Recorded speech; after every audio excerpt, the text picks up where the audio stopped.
Greetings to all of you. I hope that your family is doing well and that your children are thriving in our school. We hope that they are developing not just academically, but in their character development and their spiritual growth. And so we are just thankful for partnering with you in the education of your child. And we trust that they're having a really good school year. From our perspective, the school year is going really well and very smooth. And we're just excited about the partnership that we have. We're excited about the faculty that we have this year as well.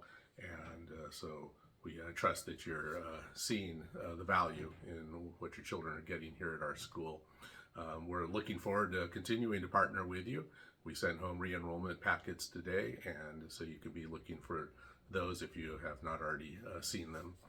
So I wanted to go over a couple things in relation to re-enrollment, give you a few thoughts about our school going forward and some of the changes that we have in mind for next year. And so one of the things that I wanted to share with you is one of the challenges that we've been facing behind the scenes.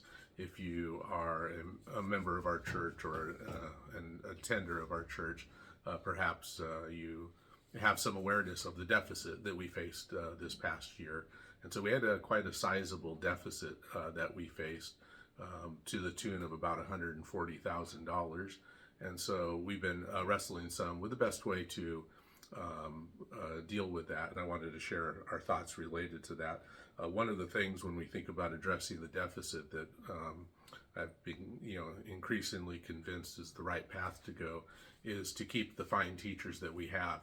We have, I think, one of the strongest teaching staffs that we've had in the history of our school, and I'm just very thankful, and that includes the teachers that have been with us for quite a while, but also our new additions this past year with Mrs. Hernandez coming on staff and Mr. Slava. And so I'm just excited about the staff that the Lord has directed this way, and He's laid on their hearts to minister here at our school to your children, and we want to keep all of our staff. And so when we're facing that deficit, we're looking at addressing it in two ways. One is that we anticipate going up in enrollment. That's our projection. This largely comes from the fact that we don't have any seniors this year. And so as we do not graduate any from our high school, we have a new kindergarten class coming up. And this would be our projection for the next 2 years. And that'll go a long way towards addressing the deficit that we have.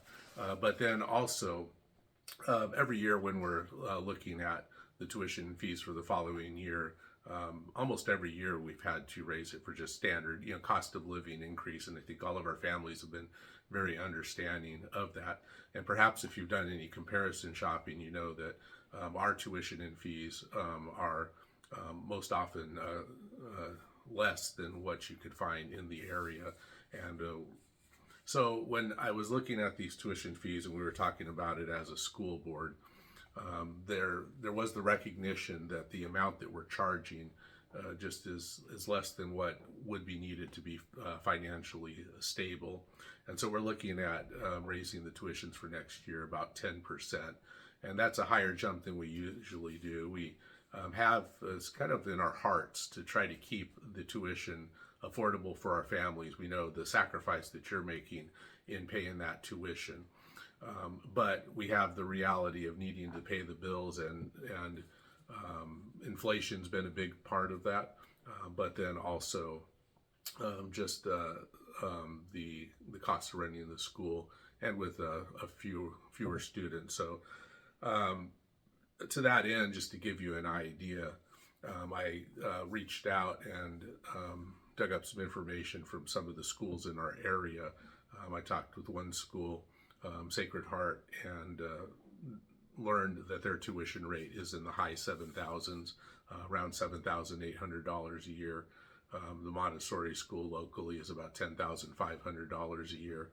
And then Pack Point Christian School in Gilroy ranges, depending on the grade, from $10,500 to $11,850 a year. And so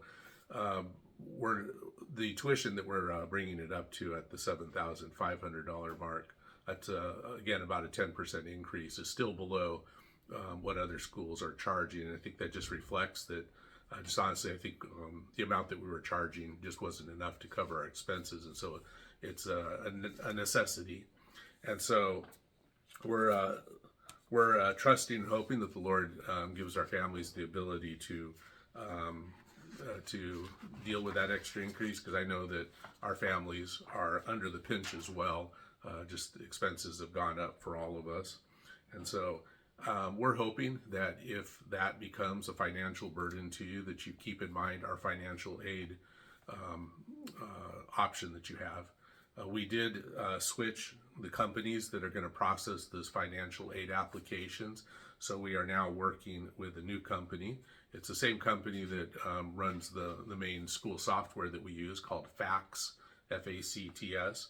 Last year we used a different company, and they were called FAST, F-A-S-T. The process will be similar. In fact, it'll look almost identical, but there are a few changes there. But you will need to apply for that, and as if you were a new customer, and set up a username, password, and so forth. But there's information in the re-enrollment packet related to that. So I certainly hope that if this is a financial difficulty, would you please consider that, and really ask you to consider applying for financial aid, rather than just simply giving up and saying we can't cover that. But I think the Lord has enabled most of our families to cover this extra expense that we have. And so we have a new option in the office that we just recently set up. We now can take credit card and debit card payments. And so that could be something that you physically do here at the office and swipe a card and make payments.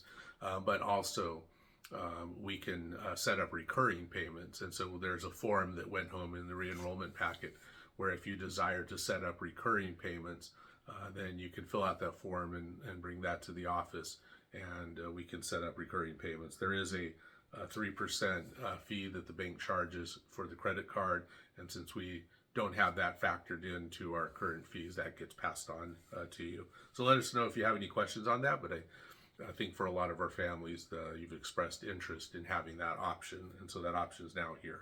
There aren't any fees for the debit card payments, so you're welcome to use that as well. And then also in our re-enrollment packet, just ask anyone that has students going into grade 7 that you make note of the information about the difference between the grade 7 and older application requirements, the admissions requirements, compared to the younger grades. So there's some information in the packet for you to take a look at. And I did not put a calendar in the packet yet. We are working on that calendar. There are some changes to that calendar that will be coming out, and probably the biggest change that we're looking at is going ahead and taking off the full week at Thanksgiving. And so there's some days that are added in at other points in the year to kind of make up for that. And so we'll send that out soon. The first day of school, that's not changing, and so you can still plan on that Monday, which I believe is August 25th, as being the start. The week before Labor Day is our traditional start. But there's a few other things that we might do as far as some changes there related to the calendar. We'll be sending that out soon. Again, we're still trying to track down some information from some of the events and things that we're involved with. So we still have to do that. So again, we look forward to continuing to work with you, and appreciate the partnership that we have. One last thought related to the raise in tuition. Understand that none of the staff are actually getting a pay raise this year, so the motivation behind the having to do more than normal. Normally we have to do about 2 to 3% just cost of living increase. So the 10%, although higher than normal, is not it's not giving us the ability to raise teacher salaries. It's really just to keep things solvent and to address the deficit that we were facing. We were able to absorb that deficit largely because when we went up in enrollment during COVID, we set the extra money aside and did not spend it. And so because of that, we've been able to ride out this deficit, but it's not something we can do year in and year out. So I hope that you have an understanding of that, and we are certainly trying to give you the best value at the lowest price that we're able to. And so we look forward to continuing to partner with you. We trust the Lord is blessing your family. So if we can be of encouragement or help to you in any way, we would love as a ministry to be able to do that. So thank you, and take care, and may the Lord bless you and your family, and have a good evening. Bye now.